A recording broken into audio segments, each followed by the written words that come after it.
Video को पूरा देखिए, चैप्टर को ध्यान से समझिए और एंड में जो नोट्स दिए गए हैं उन्हें जरूर पढ़िए। इससे आपको चैप्टर बिल्कुल क्रिस्टल क्लियर हो जाएगा।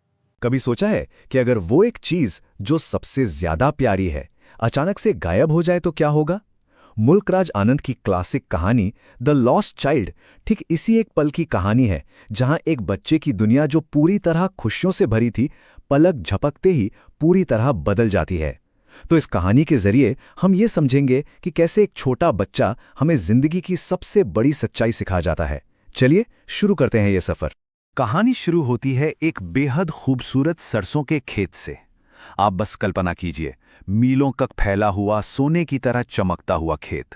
ये सिर्फ एक सुंदर नज़ारा नहीं है, बल्कि ये उस बच्चे के मन की खुशी और उम्मीदों को दिखाता है। तो सबसे पहले हम उस माहौल को समझते हैं जहां बच्चा है, एक ऐसी दुनिया जो आश्चर्य और लालच से भरी हुई है। मेले का शोर, मिठाइयों की महक, रंग बिरंगी चीजें, ये सब बच्चे को अपनी ओर खींच रही हैं। वो इन सब में इतना खो गया है कि अपने माता पिता से भी पीछे छूटता जा रहा है। उसे कोई फिक्र ही नहीं है। तो चलिए अब आगे देखते हैं कि ये जो चमचमाती दुनिया है, ये उस बच्चे के सामने एक के बाद एक कौन-कौन सी चीजें रखती है। पहले उसे खिलौने दिखते हैं, फिर मिठाइयाँ, फिर गुलमोहर की माला और फिर वो रंग बिरंगे गुब्बारे। मतलब हर दुकान पर उसकी एक नई ख्वाहिश जाग उठती है। उसके मन में जैसे इच्छाओं का एक झरना बह रहा है। और मजे की बात यह है कि बच्चा ये जानता है, उसे पता है कि उसके माता पिता शायद मना कर देंगे, कहेंगे कि तुम लालची हो, इसलिए वो पूछता ही नहीं, बस अपनी इच्छा को मन में दबाकर आगे बढ़ जाता है। लेकिन फिर एक चीज ऐसी आती है जिसे वो नजरअंदाज नहीं कर पाता, और यहीं से कहानी का सबसे बड़ा मोड़ आता है। वो देखता है एक बड़ा सा गोल झूला, एक हिंडोला, जो पूरी रफ्तार से घूम रहा है। लोग हंस रहे हैं, चिल्ला रहे हैं। उसे देखकर वो एकदम मंत्रमुग्ध हो जाता है।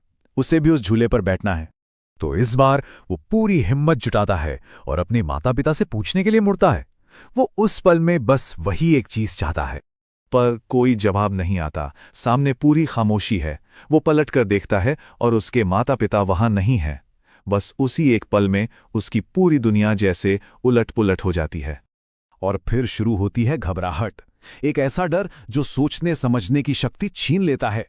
बच्चे का गला सूख जाता है और वो जोर-जोर से बस रोने लगता है। सोचिए, जो मेला थोड़ी देर पहले उसे जन्नत लग रहा था, अब वही एक डरावना लैब्रिंथ मतलब भूल-भुलैया बन गया है। वही भीड़, वही आवाजें, वही रंग अब उसे सिर्फ डरा रहे हैं। तो अब बच्चा खो चुका है, डरा हुआ है, लेकिन तभी उसे एक दयालु अजनबी मिलता है और यहीं से कहानी अपने असली क्लाइमैक्स पर पहुंचती है। वो आदमी बच्चे को चुप कराने के लिए उसे वही चीज ऑफर करता है जिसकी वजह से वो खोया था। वो पूछता है, क्या झूले पर बैठोगे? पर अब बच्चे की सारी इच्छाएं बदल चुकी हैं। वो झूला जिसे देखकर वो इतना खुश हुआ था, अब उसे सिर्फ डर लग रहा है। वो बस एक ही बात कहता है, मुझे मेरी माँ चाहिए, मुझे मेरे पिता चाहिए। उस आदमी को लगता है शायद कुछ और पसंद आ जाए, तो वो उसे हर वो चीज ऑफर करता है जो बच्चा थोड़ी देर पहले चाहता था, मिठाई, माला, गुब्बारे। लेकिन हर बार बच्चे का जवाब एक ही रहता है। एक सिसकती हुई बेबस आवाज में वो बस यही कहता है, मुझे मेरी माँ चाहिए, मुझे मेरे पिता चाहिए। तो यहां देखिए, ये जो फर्क है ना, यही इस कहानी का दिल है। पहले उसे खिलौने, मिठाई, गुब्बारे चाहिए थे, लेकिन माता पिता के खो जाने के बाद उसे सिर्फ अपने माँ और पिता चाहिए। बाकी सब चीजें अब उसके लिए बेमानी हो चुकी हैं। असल में हमें किसी चीज की असली कीमत तभी पता चलती है जब हम उसे खोने वाले होते हैं। उस बच्चे के लिए उसके माँ बाप का प्यार और उनकी सुरक्षा दुनिया की किसी भी खिलौने या मिठाई से कहीं ज्यादा कीमती है। तो ये कहानी आखिर में हमारे लिए एक सवाल छोड़ जाती है कि जब सब कुछ दांव पर लगा हो तो हम असल में किस चीज को सबसे ज्यादा अहमियत देते हैं? हमारी चाहतें क्या हैं और हमारी असली जरूरतें क्या हैं?